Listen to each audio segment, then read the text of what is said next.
Un sujet d'actualité, un expert, 3 questions, 15 minutes. Vos questions pourront être posées, donc je vous l'ai dit, dans le chat qui sera sur votre gauche, et nous verrons à la fin comment exploiter les questions que vous nous aurez posées. Aujourd'hui, pour ce premier épisode, nous vous proposons de poser 3 questions donc à Jasmine Manet. 3 questions pour parler jeunesse, travail et entreprise. Alors, je vais arrêter mon partage d'écran. Je vous propose d'épingler sur vos écrans donc la vignette de Jasmine et la mienne. Comme ça, nous pourrons avoir comment dire l'impression d'être à deux ensemble sur les écrans. Alors, Jasmine Manet, bonjour. Une petite présentation si Bonjour. tu le veux bien. Tu as 27 ans, tu as fait HEC, tu t'es très tôt intéressé à l'insertion des jeunes dans le monde du travail. Tu as créé différents types de médias pour parler métiers et orientation professionnelle. Puis tu as créé en 2021 avec Emmanuel Duez Youth Forever, la première et la seule ONG à travailler le triptyque transition, jeunesse et entreprise sur la base d'un double constat et je cite ce qu'on peut trouver sur ton site. Aujourd'hui, les jeunes ont besoin des entreprises et demain, mais j'ai envie de dire dès aujourd'hui, les entreprises ont besoin des jeunes. L'ambition de Youth Forever est de créer un pacte intergénérationnel en prenant soin des jeunes, en formant cette jeunesse, mais aussi les dirigeants, afin de transformer les organisations et d'aller vers une performance plus durable. Alors, concrètement, ça se traduit par un observatoire. D'ailleurs, j'invite les participants à la rencontre, à aller sur le site de Youth Forever, donc vous aurez les coordonnées à la fin de ce webinaire. Ça se traduit aussi par des conférences, des événements, des formations et tout un ensemble d'outils pour sensibiliser sur ces problématiques liées à la jeunesse, à l'intergénérationnel et à la relation entreprise et jeunes. Alors Jasmine, ma première question, elle est aussi simple que compliquée. Devons-nous parler de la ou des jeunesses aujourd'hui et qu'est-ce que tu peux nous en dire de là où tu es? Alors, bonjour à toutes et à tous. Merci de prendre dans vos débuts de pause déjeuner pour être avec nous et de jouer le jeu avec Philippe et moi dans cette première édition des webinaires proposés. Pour répondre à la question, qui sont les jeunes globalement? Je pense qu'on se pose toute la question. J'ai essayé de faire l'exercice. Les jeunes, en fait, ça peut être beaucoup de choses différentes. C'est déjà une classe d'âge en général. Donc, si on prend la définition de l'INSEE, c'est 18-30 ans.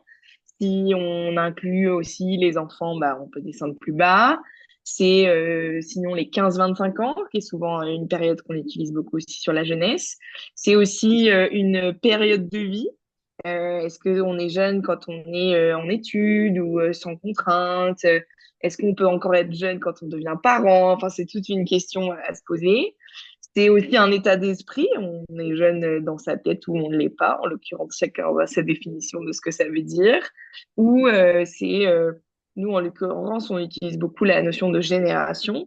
En l'occurrence, les jeunes d'aujourd'hui, c'est les jeunes de la génération Z, qui vient après la génération Y ou les millennials, dont on a beaucoup, sur laquelle on a beaucoup écrit, ou derrière la génération alpha, comme un alphabet qui se recommence.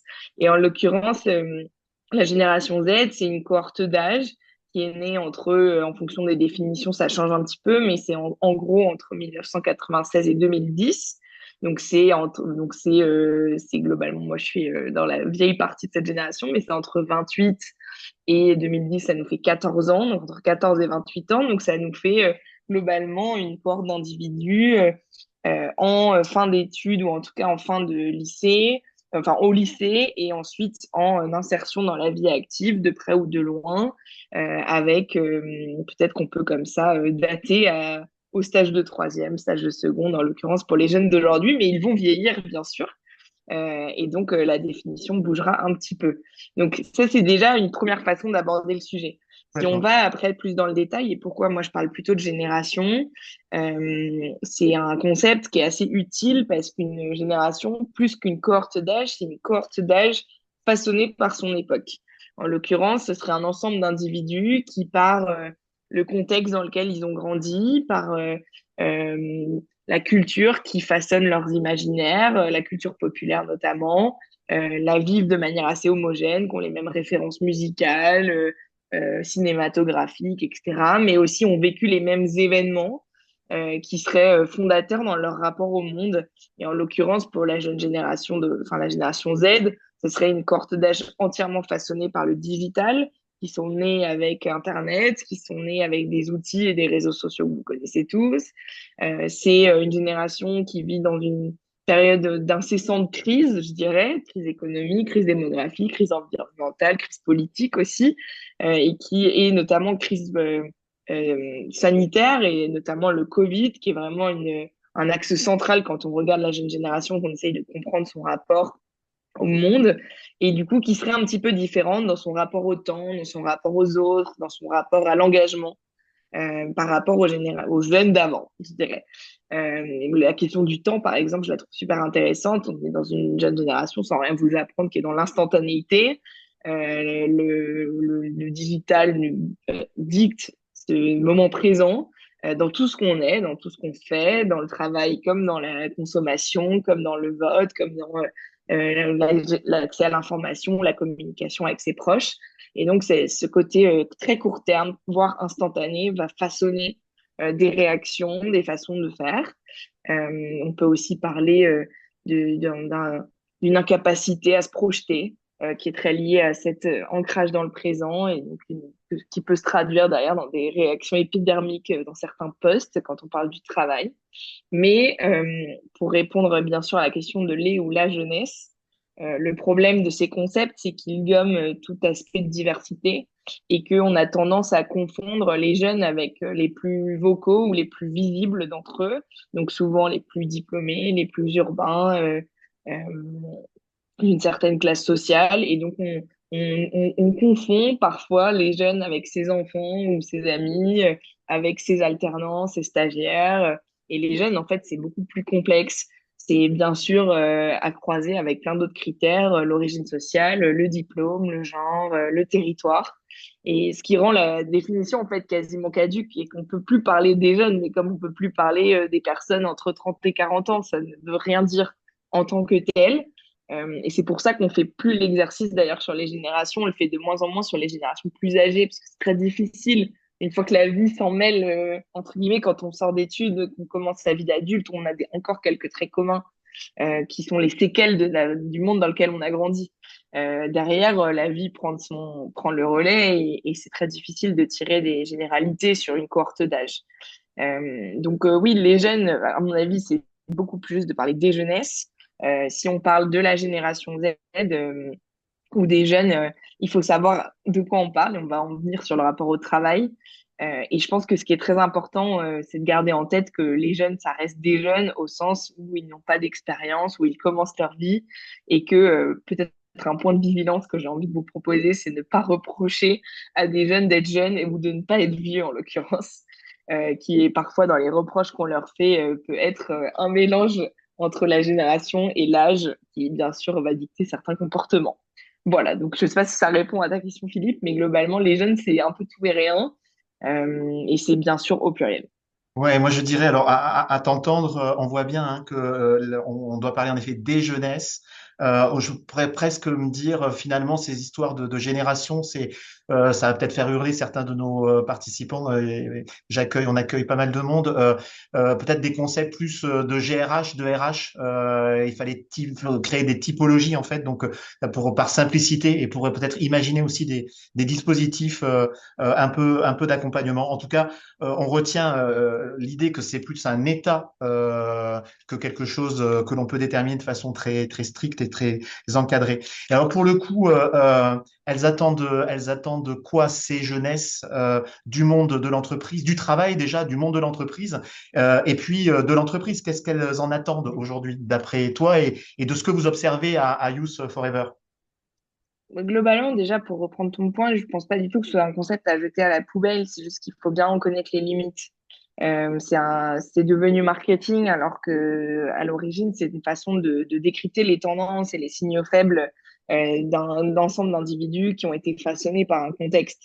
En l'occurrence, c'est un petit peu la différence entre regarder les jeunes en moyenne de 20 ans au fil du temps et les jeunes par année. En Ouais. l'occurrence, les jeunes de 2024 à 20 ans, comment sont-ils? Quels sont leurs traits un petit peu plus particuliers?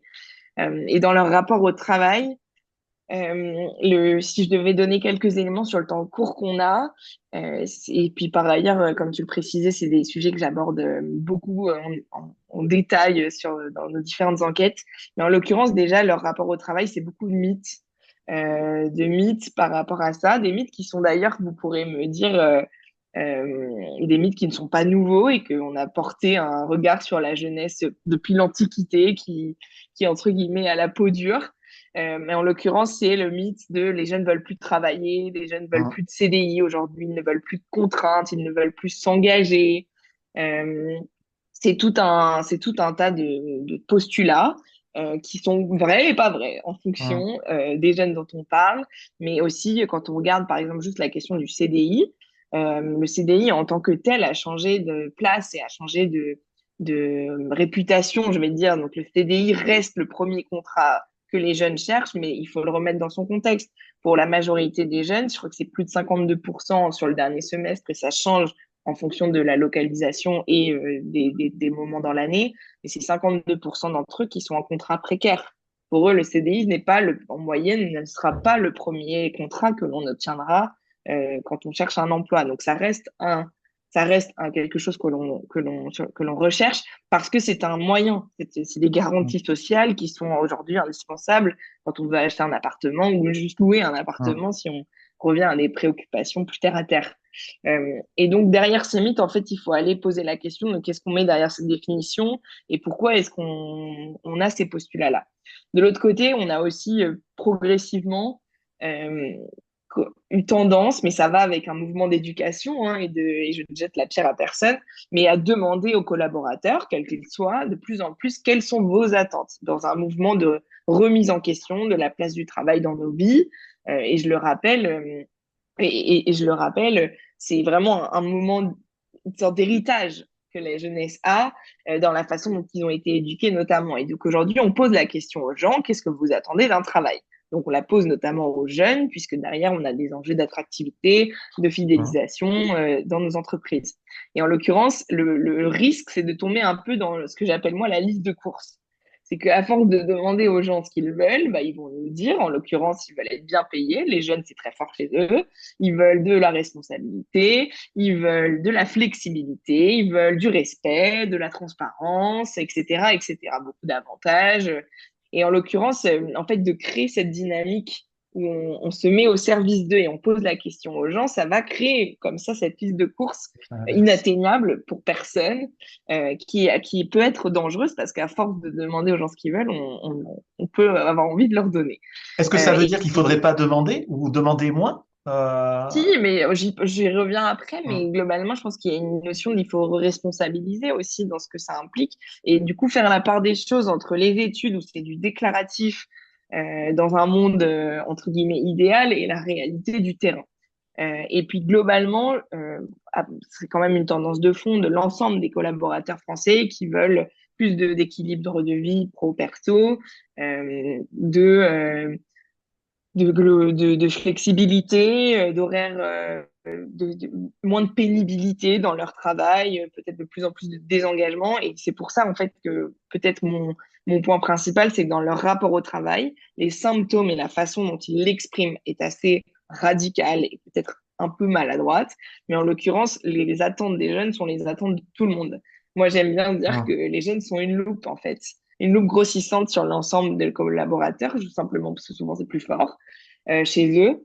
Et donc, quand on parle de bonne rémunération, de flexibilité, de respect, de sens, de salaire, etc., en l'occurrence, c'est les mêmes attentes que l'ensemble des collaborateurs et la place du travail en moyenne s'est modifiée. Derrière, par contre, c'est la façon de le dire, la façon de l'intégrer, ce côté non négociable qui va être un petit peu différent chez eux. Et donc, dans le rapport au travail, en fait, on retrouve des éléments que l'on a toujours trouvés. Simplement, aujourd'hui, on s'autorise à les exprimer et Mmh. on D'accord. autorise aussi de le dire. Et chez les jeunes, en l'occurrence, ils n'ont jamais connu autre chose. La pandémie a bien sûr façonné un rapport à l'emploi qui est très différent.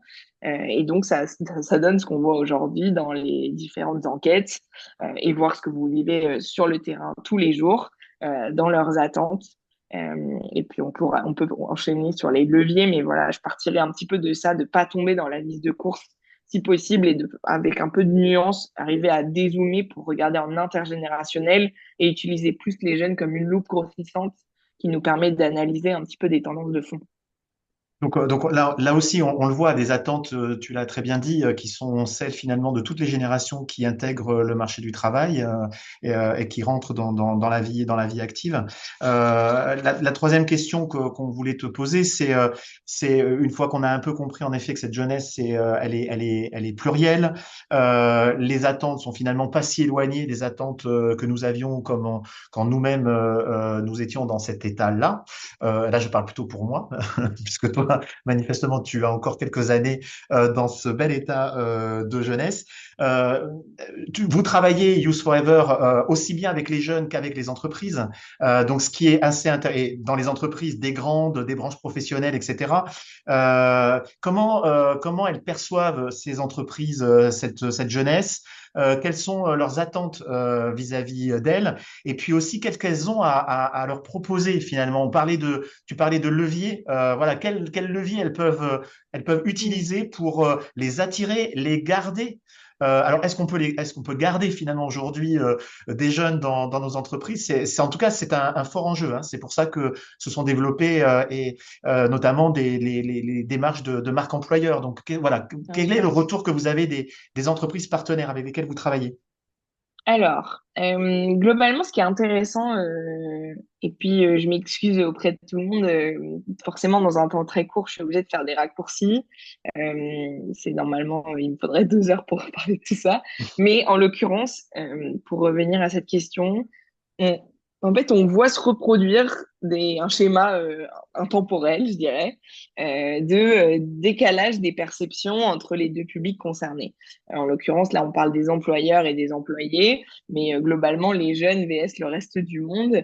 Et je veux juste, peut-être en introduction, vous partager cette citation d'Hésiode, donc un philosophe de l'Antiquité, qui aurait dit en 720 avant Jésus-Christ quelque chose, si je me souviens bien, du type je n'ai aucun espoir pour l'avenir de notre pays. Si la jeunesse d'aujourd'hui prend le commandement demain, elle est insupportable, sans retenue, tout simplement terrible. C'est un exemple parmi de nombreux au fil des siècles, mais globalement, on se retrouve toujours dans cette dynamique. Nous, on dit jeune con, vieux fou, si je puis me permettre, c'est le nom de notre première enquête. Ouais. Donc, on s'insère aussi un petit peu dans cet héritage et je pense qu'on en est presque héritier et c'est quasiment un passage obligatoire. La question, c'est comment on tombe pas trop dans ces travers et on arrive à être créer quelque chose de durable et de possible dans cette potentielle fracture. En tout cas, moi, j'y crois pas. D'où l'importance de D'accord. valoriser le commun. Mais en l'occurrence, par exemple, j'ai fait l'exercice de regarder les dernières études qu'il y a eu sur le rapport entre entreprises et jeunesse. J'en ai trouvé une de juin 2024 menée par l'Ipsos avec une école d'ingénieurs qui s'appelle le CESI, donc avec des panels plus ou moins représentatifs. Et en l'occurrence, dans cette étude, 86% des dirigeants perçoivent la Gen Z comme différente des générations précédentes, qu'ils jugent difficile de faire évoluer ces jeunes dans le monde de l'entreprise, qu'ils estiment qu'ils sont moins investis que leurs aînés au travail, moins fidèles et moins respectueux de la hiérarchie. En l'occurrence, on pose les mêmes questions dans leur perception aux jeunes. Les jeunes de l'autre côté disent qu'eux, ils ont à 84% le goût du travail, que pour eux, le travail est une condition au bonheur, qu'ils se disent prêts à réaliser des tâches en dehors de leur fiche de poste, qu'ils ont envie d'assumer des responsabilités qui ne font pas partie de leur poste. Donc c'est juste un exemple d'une enquête, mais il y en a beaucoup d'autres qui vont dans ce sens, où on voit se creuser ce décalage entre la première frange de l'entreprise et la partie plutôt au pouvoir. Ça ne veut pas dire qu'il n'y a rien qui s'est basé sur rien, hein. Je le répète, il y a sûrement de quoi avoir ces postulats. Mais derrière, si on va vraiment dans le concret, je pense que pour travailler, il faut déjà de la rencontre. Et que parfois, entre guillemets, ces constats sont faits par des échelons un peu intermédiaires. C'est à l'échelle du terrain où ça devient très intéressant et où c'est pertinent, avec des managers de proximité, par exemple, de faire un petit peu des retours d'expérience sur leur vécu avec les jeunes. Et dans ce travail-là, de revenir au terrain et à la rencontre et d'écouter ce que les gens ont à dire, c'est travailler, à mon avis, trois niveaux.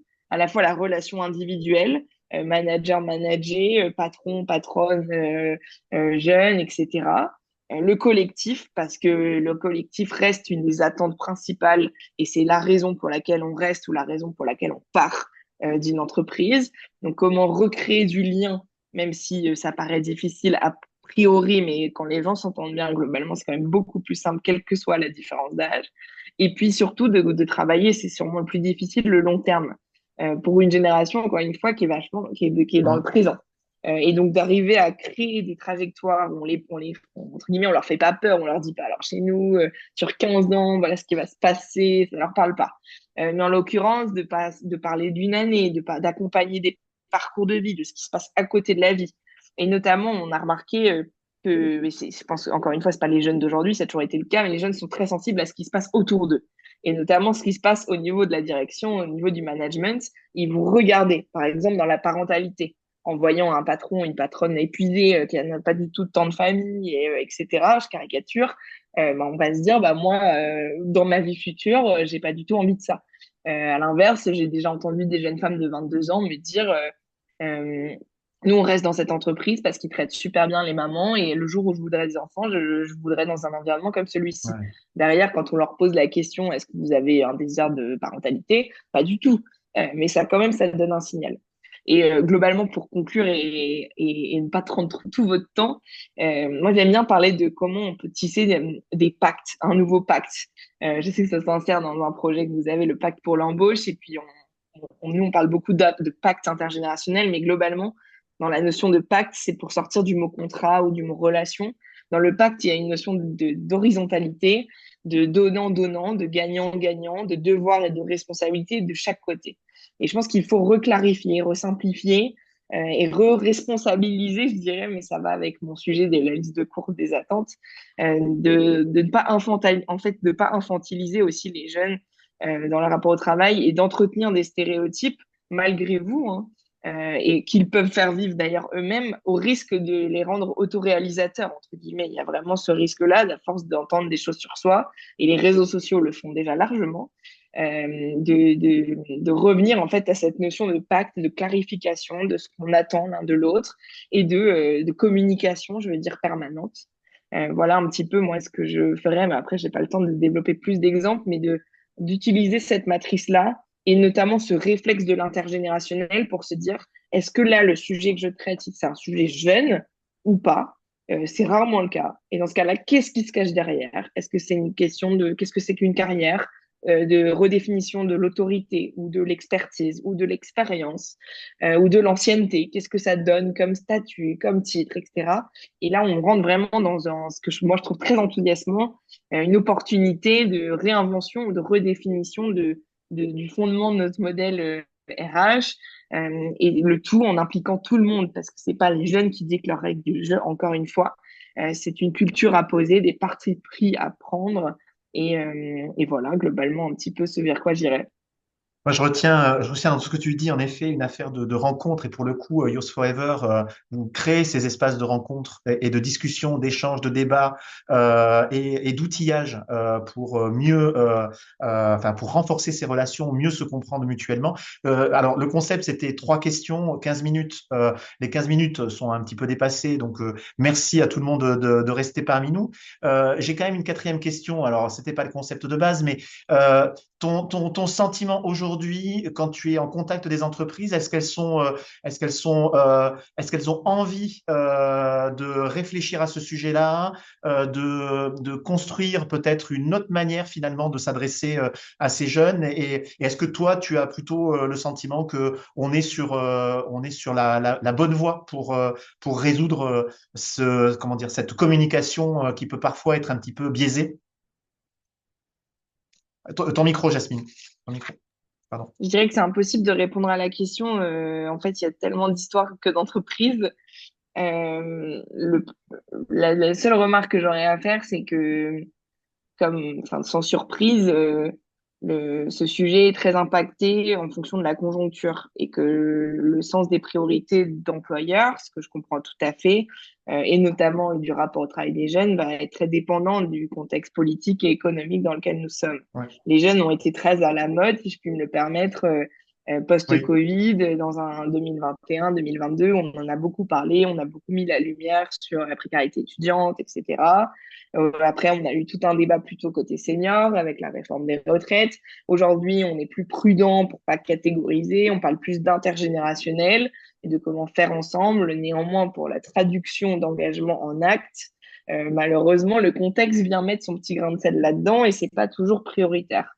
Moi, si je devais peut-être... donc, il y a des très belles initiatives, comme beaucoup aussi de disques de paroles en l'air. oui. Je ne ferai pas de généralité. Je pense que ce que je trouve très intéressant, c'est qu'on est sorti des programmes dits jeunesse. En effet, il y a des mesures spécifiques à adapter au public jeune ou au public senior en fonction du moment de vie, du champ de contraintes dans lequel sont ces populations. Néanmoins, je pense qu'on revient un petit peu sur ces programmes RH dits jeunesse ou des mesures spécifiques jeunes pour plutôt revenir à l'ensemble de la proposition RH, parler plus d'intergénérationnel que Hum, d'un public en hum. spécifique, et dans ce cas-là, plutôt parler de diversité et inclusion que de RH.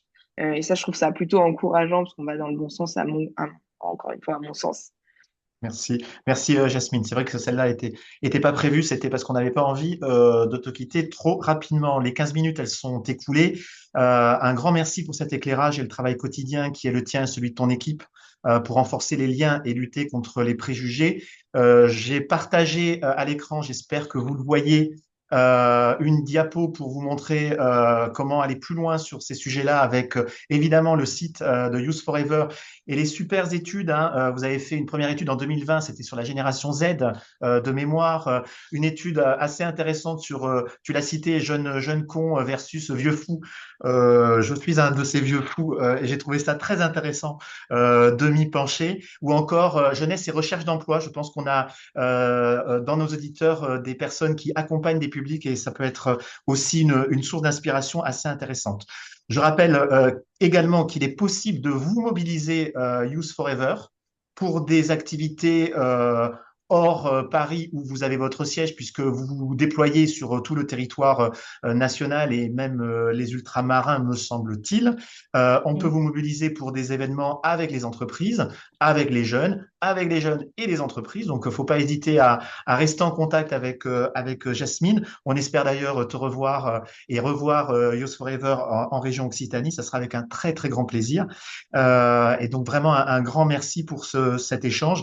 Enfin, à l'attention de nos auditeurs, vous voyez apparaître à l'écran donc euh, quelques références, je vous en ai parlé, et aussi également un prochain rendez-vous, puisque je vous l'ai dit, c'est une série. Jasmine nous a fait le plaisir et l'honneur d'inaugurer cette série de webinaires de 15 minutes.